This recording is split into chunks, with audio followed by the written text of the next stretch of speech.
ओम श्री दुर्गा देव्ये नमः। आप सभी का हमारे YouTube चैनल पर हार्दिक स्वागत है। गुप्त नवरात्र के 5वें दिन माँ दुर्गा के 5वें स्वरूप स्कंद माता की पूजा की जाती है। 10 महाविद्याओं में 5वीं महाविद्या माँ छिन्नमस्ता की पूजा की जाती है। गुप्त नवरात्र के 5वें दिन माँ छिन्नमस्ता की पूजा करने का नियम है। तंत्र शास्त्र में देवी छिन्नमस्ता की उपासना से समाज में प्रसिद्धि मिलती है। माता छिन्नमस्ता की पूजा में यदि कोई कमी की जाती है तो वह विपरीत फल देने वाली भी होती है। यही कारण है कि आम लोगों के लिए इनकी साधना को उपयुक्त नहीं माना गया है। देवी छिन्नमस्ता की पूजा करने से मनुष्य को समाज में सम्मान और प्रतिष्ठा प्राप्त होती है और साथ ही सुख और समृद्धि का वरदान मिलता है। माँ छिन्नमस्ता की पूजा करने से न केवल अपनी यौन ऊर्जा को नियंत्रित कर सकते हैं बल्कि आध्यात्मिक ऊर्जा को भी बढ़ा सकते हैं।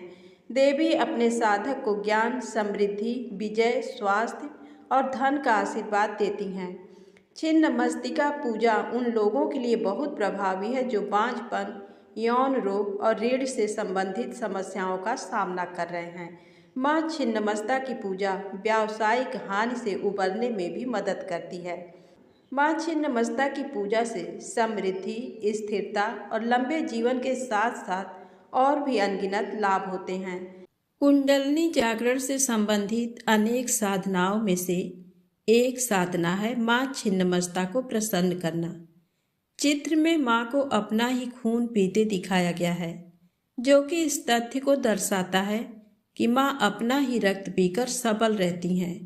ठीक इसी प्रकार जीवों में विराजमान कुंडलिनी शक्ति उनके स्वयं के रक्त से ही पोषित होती है। कुंडलिनी शक्ति जागृत होने पर माया का प्रभाव क्षीण हो जाता है। संभवतः यही कारण है कि माँ को निर्वस्त्र दिखाया गया है। देवी के पांव के नीचे कामदेव तथा रति हैं, जो काम ऊर्जा का प्रतीक हैं।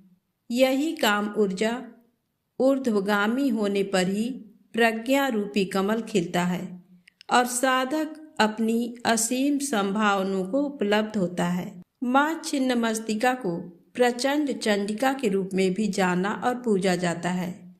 पौराणिक धर्म ग्रंथों मार्कंडेय पुराण व शिव पुराण में उल्लेखित है कि जब माँ छिन्नमस्तिका ने चंडी का रूप धरकर राक्षसों का संहार किया और दैत्यों को परास्त कर देवों को अभय का वरदान दिया तो चारों दिशाएं माँ के जयघोष से गूंज उठी। परंतु इतना होने पर भी जब सहायक सहचरियों अजया और विजया की रुधिर पिपासा शांत नहीं हो पाई तो माँ ने अपना मस्तक काटकर अपने रक्त से उनकी रक्त प्यास बुझाई। इस वजह से माता को छिन्नमस्तिका नाम से भी पुकारा जाने लगा। मान्यता है कि जहाँ भी देवी छिन्नमस्तिका का निवास होता है वहाँ पर चारों ओर भगवान शिव का स्थान भी होता ही है। अब आइए सुने माता छिन्नमस्तिका की कथा।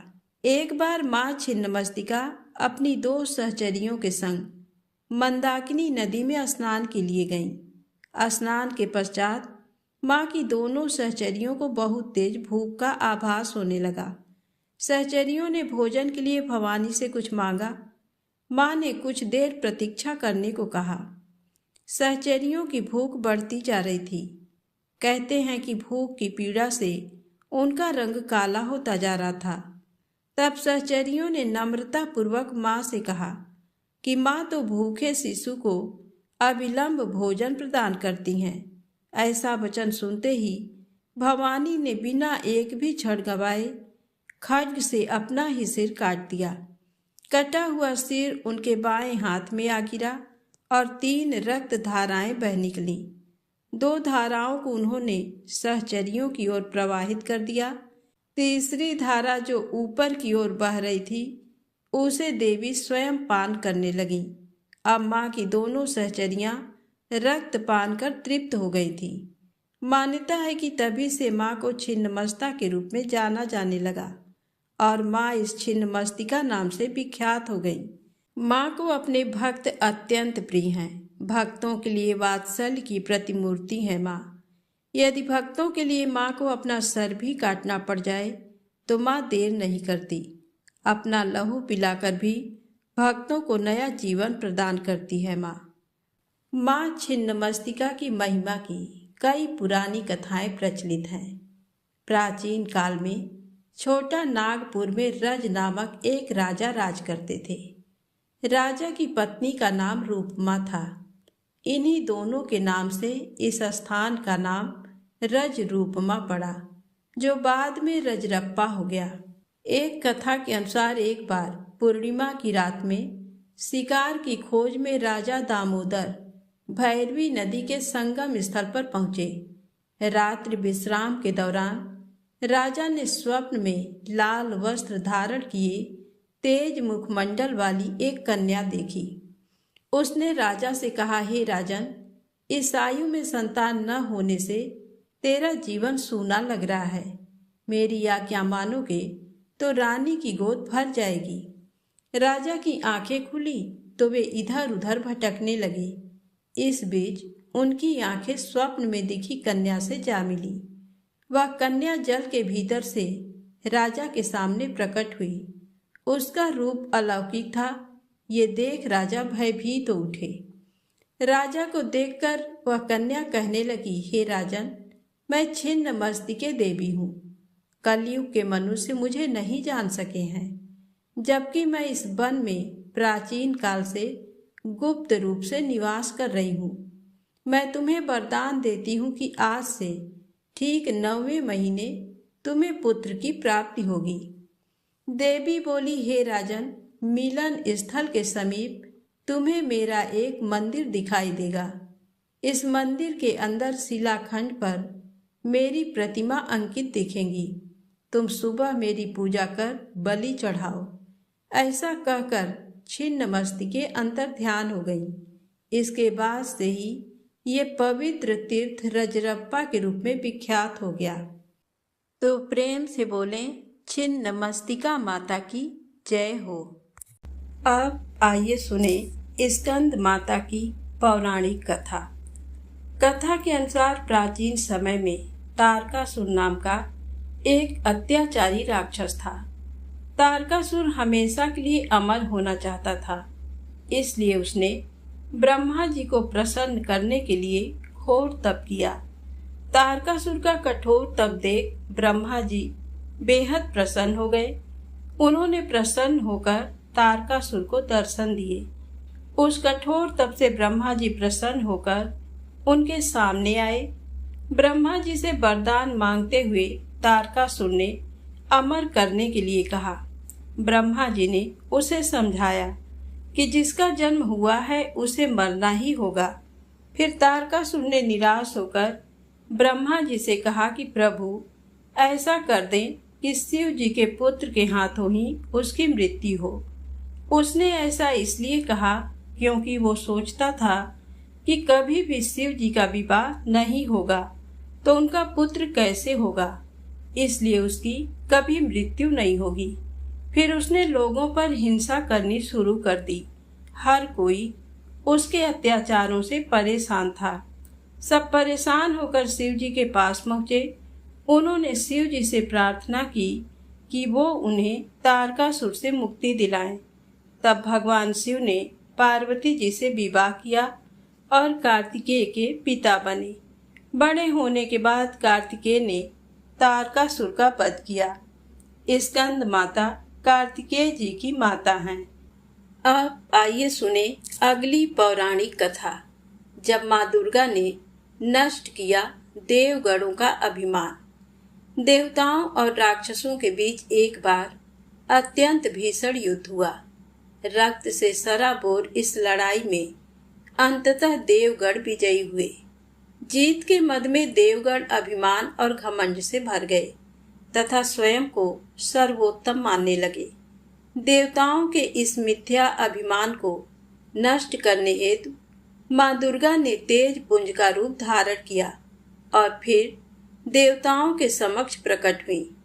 तेज पुंज विराट स्वरूप देखकर समस्त देवगण भयभीत हो उठे और तब सभी देवताओं के राजा इंद्र ने वरुण देव को तेजपुंज का रहस्य जानने के लिए आगे भेजा। तेजपुंज के सामने जाकर वरुण देव अपनी शक्तियों का बखान करने लगे और तेजपुंज से उसका परिचय मांगने लगे। तब तेजपुंज ने वरुण देव के सामने एक अदना सा छोटा सा तिनका रखा और उन्हें कहा कि तुम वास्तव में इतने बलशाली हो जितना तुम खुद का बखान कर रहे हो, तो इस तिनके को उड़ाकर दिखाओ। वरुण देव ने एड़ी चोटी का बल लगा दिया, पर उनसे वह तिनका रत्ती भर भी हिल नहीं पाया और उनका घमंड चूर चूर हो गया। अंत में वह वापस लौटे और उन्होंने वह वास्तविकता इंद्रदेव से कही। इंद्रदेव ने फिर अग्निदेव को भेजा। तेजपुंज ने अग्निदेव से कहा कि अपने बल और पराक्रम से इस तिनके को भस्म करके बताइए। अग्निदेव ने भी इस कार्य को पार लगाने में अपनी समस्त शक्ति झोंक दी, पर कुछ भी नहीं कर पाए। अंत में वह भी सिर झुकाए इंद्रदेव के पास लौट आए। इस तरह एक एक करके समस्त देवता तेजपुंज की चुनौती से परास्त हुए। तब अंत में देवराज इंद्र खुद मैदान में आए, पर उन्हें भी सफलता प्राप्त न हुई। अंत में समस्त देवगण ने तेजपुंज से हार मानकर वहां उनकी आराधना करना शुरू कर दिया। तब तेजपुंज रूप में आई माँ दुर्गा ने अपना वास्तविक रूप दिखाया और देवताओं को ये ज्ञान दिया कि माँ शक्ति के आशीष से आप सबने दानवों को परास्त किया है।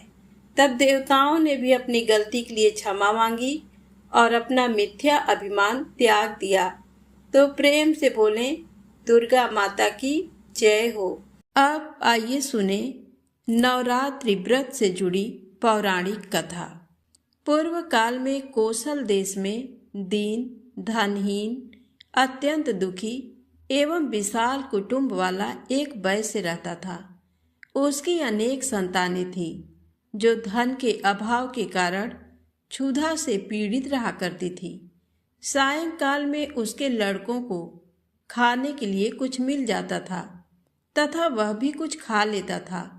इस प्रकार वह बड़ी भूखा रहते हुए सर्वदा दूसरों का काम करके धैर्यपूर्वक परिवार का पालन पोषण कर रहा था। वह सर्वदा धर्मपरायण, शांत, सदाचारी, सत्यवादी, क्रोध न करने वाला, धैर्यवान, अभिमान रहित तथा ईर्ष्याहीन था। प्रतिदिन देवताओं, पितरों तथा अतिथियों की पूजा करके वह अपने परिवारजनों के भोजन कर लेने के उपरांत स्वयं भोजन करता था। इस प्रकार कुछ समय बीतने पर गुणों के कारण सुशील नाम से ख्याति प्राप्त उस बणिक ने दरिद्रता तथा क्षुधा पीड़ा से अत्यंत व्याकुल होकर एक शांत स्वभाव ब्राह्मण से पूछा। सुशील बोला, हे महाबुद्धि संपन्न ब्राह्मण देवता, आज मुझ पर कृपा करके ये बताइए कि मेरी दरिद्रता का नाश निश्चित रूप से कैसे हो सकता है। हे मानद, मुझे धन की अभिलाषा तो नहीं है, किंतु हे द्विज श्रेष्ठ, मैं आपसे कोई ऐसा उपाय पूछ रहा हूँ जिससे मैं कुटुंब के भरण पोषण मात्र के लिए धन संपन्न हो जाऊं। मेरी पुत्री और पुत्र क्षुधा से पीड़ित होकर भोजन के लिए बहुत रोते हैं और मेरे घर में इतना भी अन्न नहीं रहता कि मैं उन्हें एक मुट्ठी भर अन्न दे सकूं। रोते हुए बालक को मैंने घर से निकाल दिया और वह चला गया, इसलिए मेरा हृदय शोकाग्नि में जल रहा है। धन के अभाव में मैं क्या करूं? मेरी पुत्री विवाह के योग्य हो चुकी है, किंतु मेरे पास धन नहीं है। अब मैं क्या करूं? वह 10 वर्ष से अधिक की हो गई है। इस प्रकार कन्यादान का समय बीता जा रहा है। हे विप्रेंद्र, इसीलिए मैं अत्यधिक चिंतित हूँ। हे दयानिधान, आप तो सर्वज्ञ हैं, अतएव मुझे कोई ऐसा तप, दान, व्रत, मंत्र तथा जप बताइए जिससे मैं अपने आश्रित जनों का भरण पोषण करने में समर्थ हो जाऊं। हे द्विज, बस मुझे उतना ही धन मिल जाए और मैं उससे अधिक धन के लिए प्रार्थना नहीं करता। हे महाभाग, आपकी कृपा से मेरा परिवार अवश्य सुखी हो सकता है। अतएव आप अपने ज्ञान बल से भली भांति विचार करके वह उपाय बताइए। उसके इस प्रकार पूछने पर उत्तम व्रत का पालन करने वाले उस ब्राह्मण ने बड़ी प्रसन्नता पूर्वक उस वैश्य से कहा, हे वैश्यवर, अब तुम पवित्र नवरात्र व्रत का अनुष्ठान करो।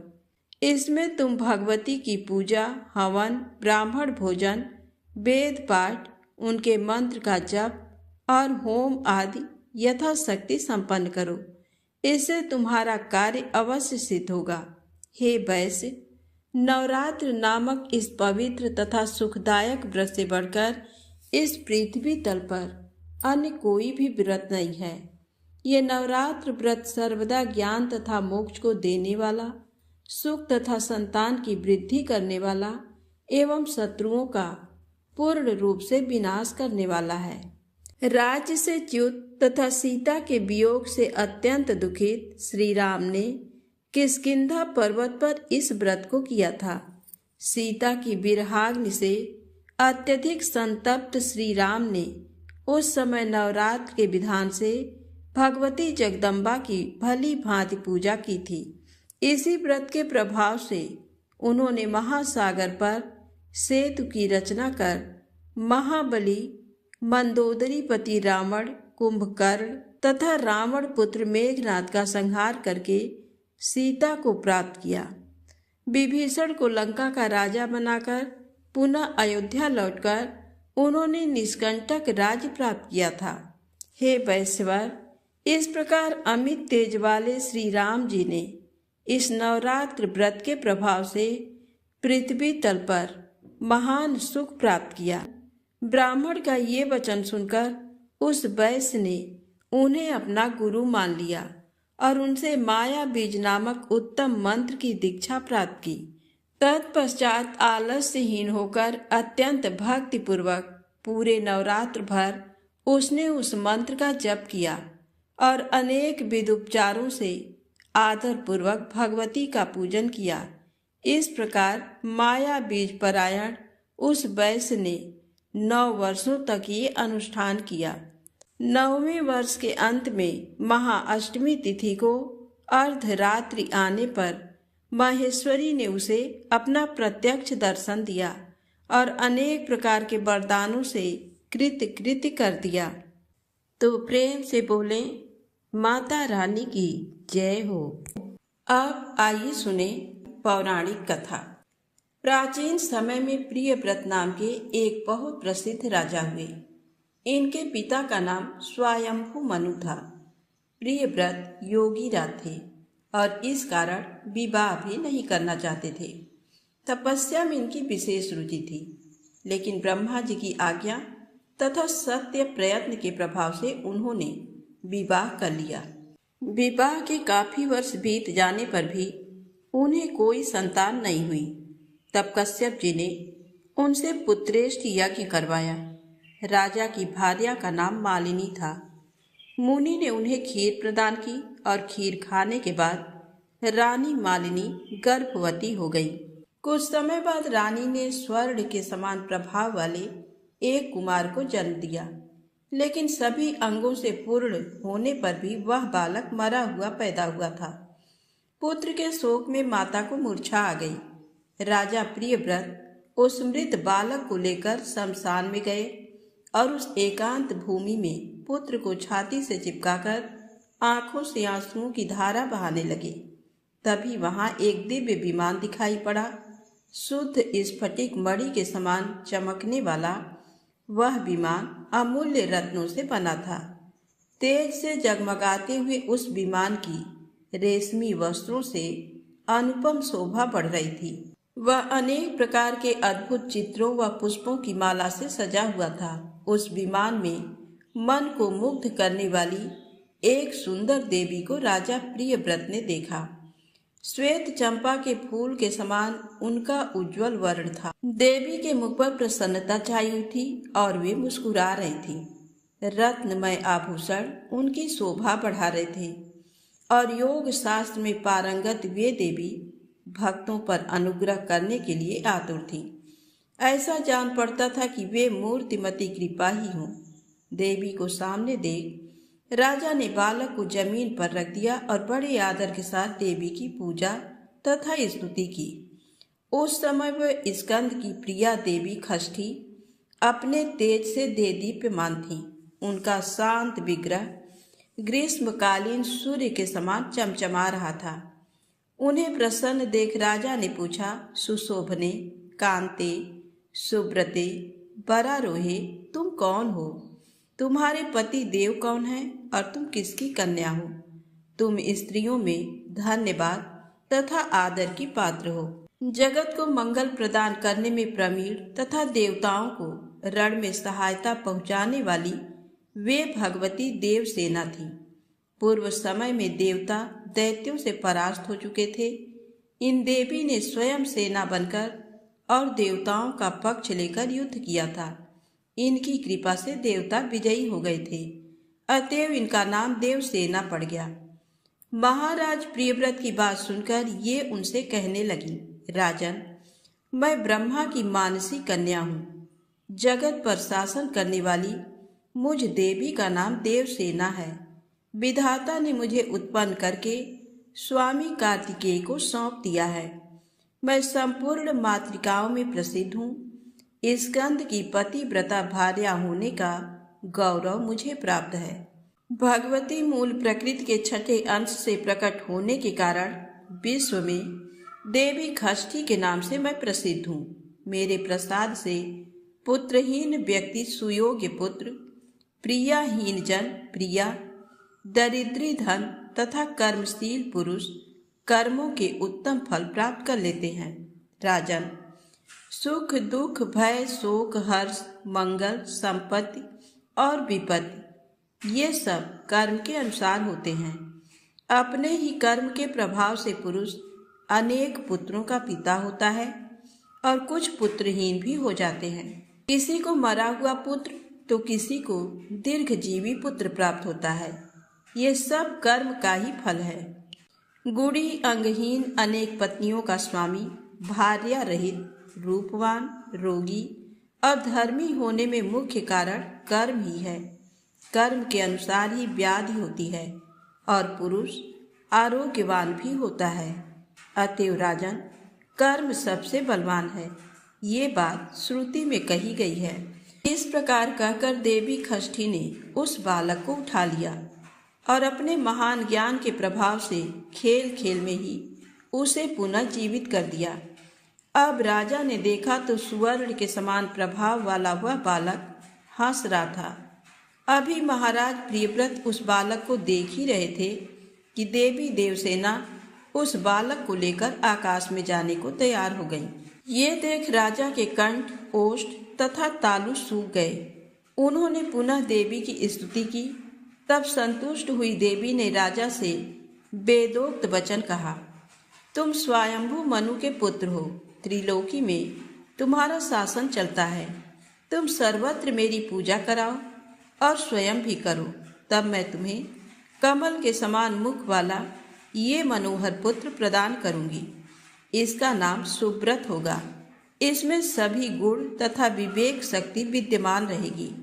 ये भगवान नारायण का कलावतार तथा प्रधान योगी होगा। इसे पुनर्जन्म की सभी बातें स्मरण रहेंगी। क्षत्रियों में श्रेष्ठ ये बालक 100 अश्वमेघ यज्ञ करेगा। सभी इसका सम्मान करेंगे।